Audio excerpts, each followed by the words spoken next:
Yeah, this is the referee zone, giving a shout out to the world. So Mark, it must be a case of mixed emotions after that, really.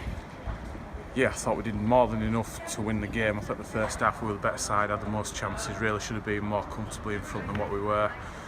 Knew that they're a good side, got some good players coming down the hill with a bit of wind behind them. Second half we were going to have a spell of pressure, and as soon as that started, the most diabolical refereeing decision gives them a penalty. I don't think, we all have a lot more about referees' decisions, but I do not think you'll see a worse one than the one that's been given against us today. Shane Killer clearly blocks the ball's out of play, and the lad tumbles over him. Legally, I don't think it can be a penalty because the ball's out of play, and it was clearly a good tackle, good block from a central defender, and obviously that changes the game, gives them a bit of momentum.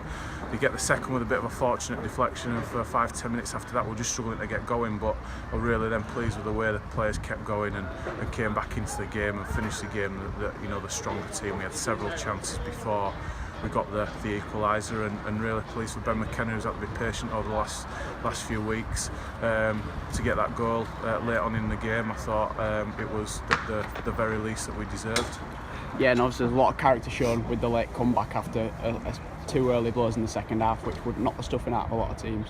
Definitely, yeah. It's such a sense of even the second goal. I think there's a clear foul on Conor Branson in the lead up to it, and some of the things that we were being penalised for were being let go at the other end. It was bizarre, really. So a couple of their staff getting into the referee walking off at half time, and that seemed to do the trick, because we didn't seem to get anything at the start of the second half, but the lads kept going. We were hugging the game when we were under a little bit of pressure when they were 2-1 up, and slowly got ourselves back into it. And like I say, we had more than enough chances to get the equaliser soon, and had we have got that with a bit longer to go, then I think we were the team that looked like we might win it.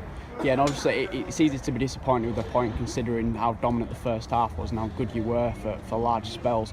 But in perspective, that's a good point, is it not? Of course, it's a tough place to come. It's good players, very direct, put it on you and play for those second balls when the pitch is not great like today. You're not going to be able to dictate like we would like to. So yeah, you've got to battle and dig in and defend well when called upon, but equally you've got to produce something at the other end, and I think we did both enough today. The two goals that they scored, unfortunately with a deflection for one, and the other's just like I say, the poorest decision for a penalty you'll probably ever see. Take what they want just to put it in the wall. It's greed is what you call it. They're like an alcoholic. They never get enough on a never-ending